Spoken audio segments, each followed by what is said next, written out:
Hello students, this is AJ Yadav from MPIC Rudhauli बस्ती। बच्चों, आज का वीडियो हमारा 9वीं कक्षा में पढ़ने वाले विद्यार्थियों के लिए। आपके प्रोज सेक्शन में जो पाठ निर्धारित हैं उसमें पहले पाठ के बाद आपको एक कविता दिया गया है और इस कविता का नाम है द रोड नॉट टेकन, यानी उस सड़क को नहीं अपनाया गया।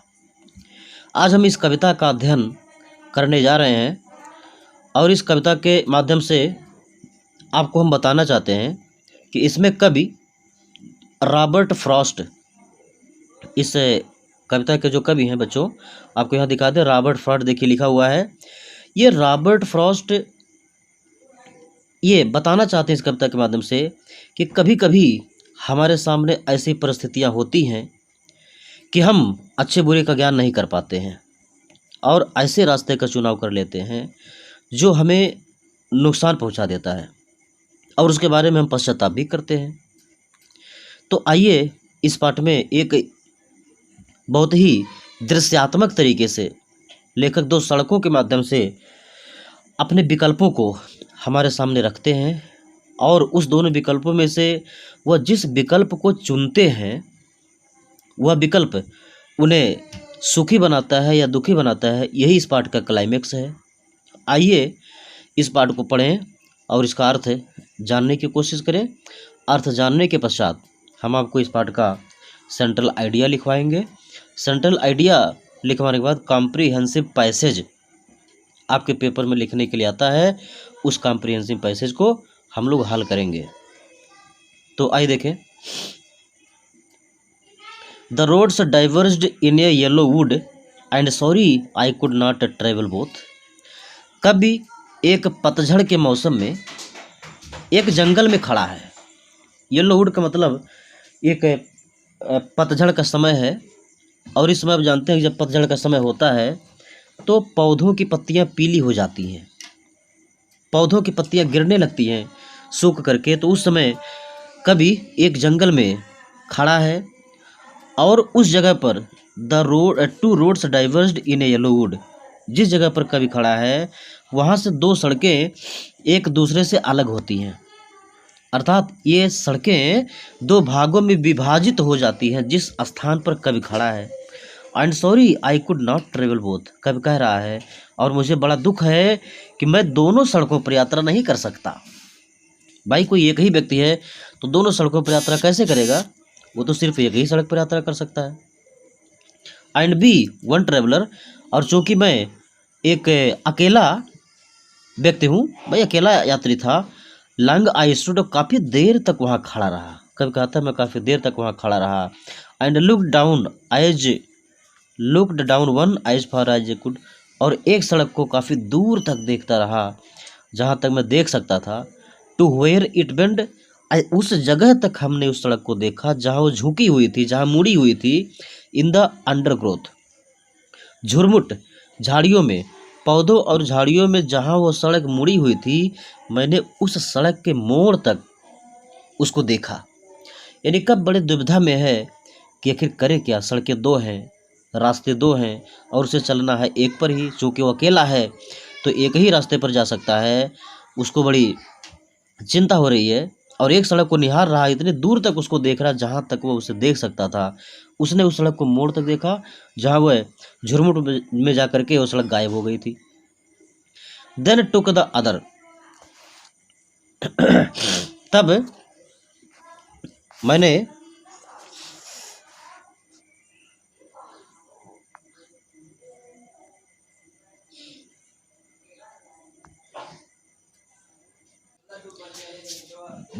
टुक द अदर, और तब मैंने दूसरे रास्तों को देखा। जस्ट एज फेयर, जो अच्छा भी था, उचित भी था। And having perhaps the better claim, और इस पर यात्रा करना शायद ज़्यादा उपयुक्त भी होता और ज़्यादा ठीक भी था। बिकॉज मैंने, क्योंकि इट वॉज ग्रॉसी, क्योंकि यह सड़क घास युक्त थी। एंड वांटेड वियर, और इसको बहुत ज़्यादा प्रयोग में नहीं लाया गया था।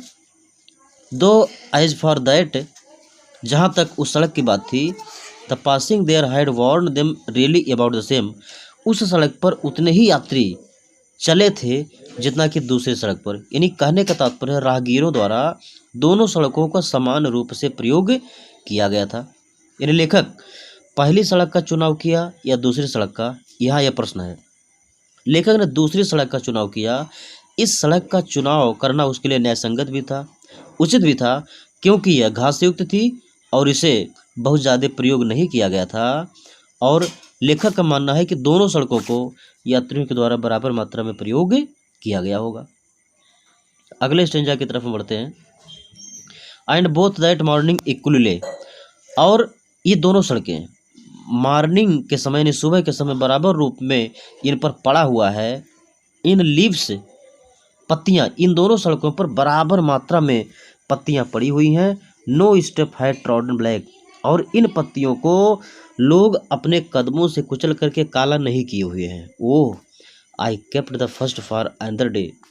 लेखक कह रहा है कि ओ, मैं पहले सड़क को किसी दूसरे दिन प्रयोग करता, येट नोविंग, यह फिर भी यह जानते हुए कि how way leads to the way, how way leads on to way, I doubted if I should ever come back.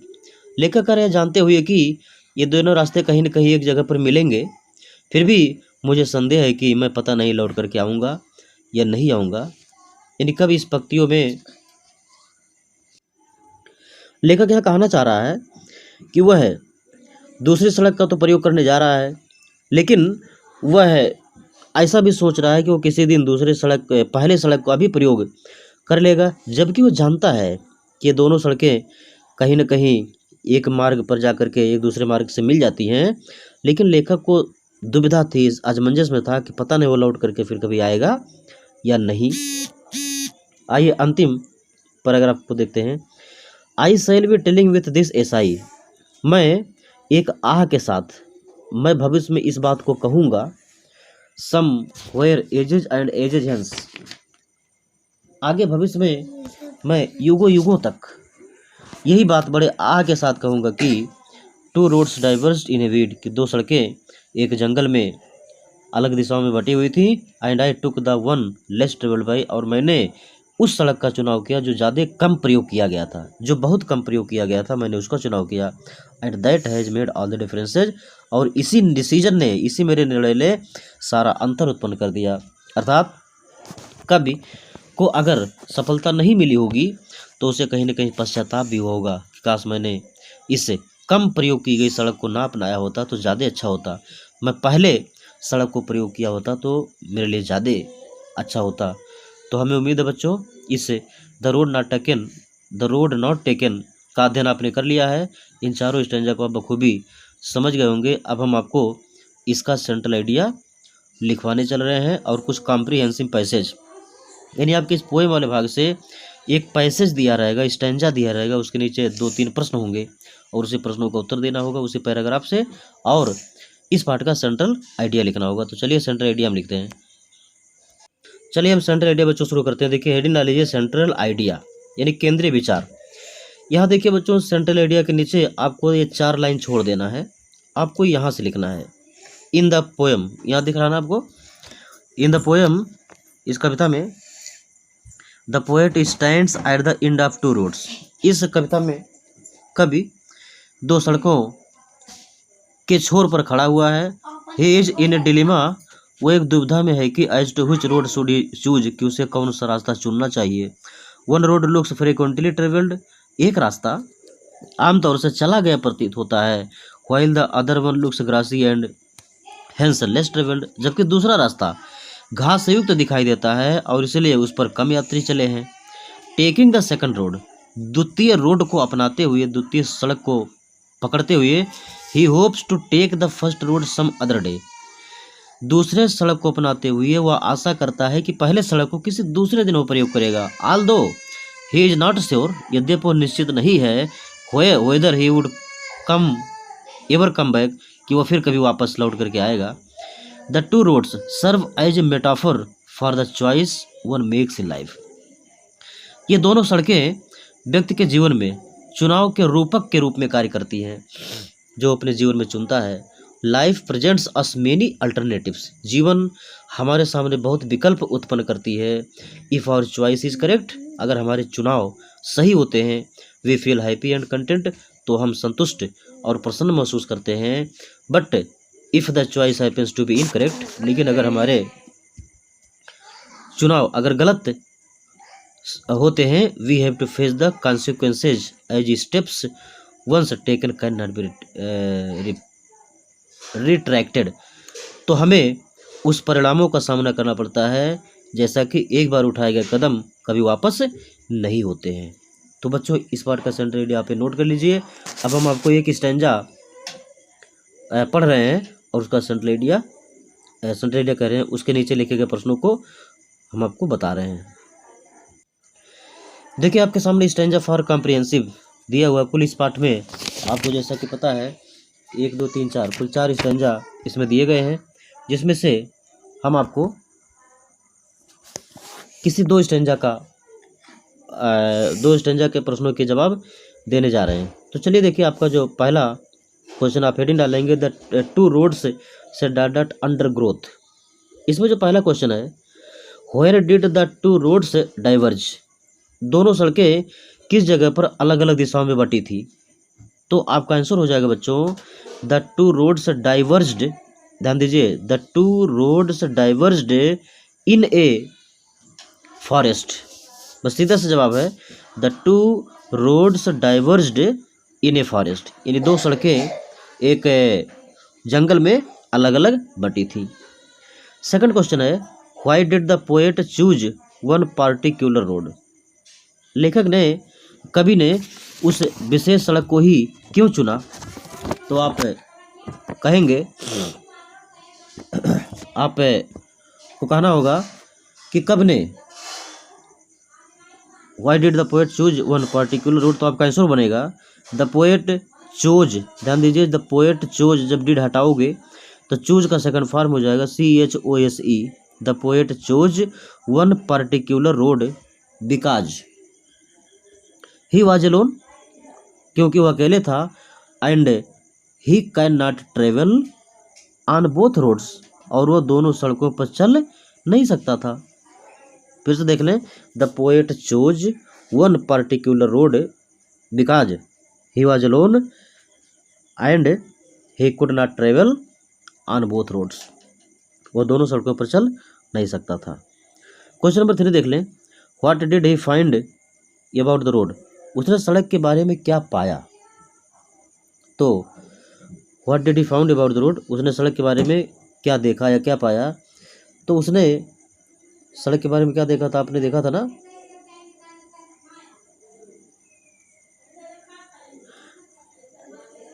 तो आप आंसर लिखेंगे, he found about the road that it bent.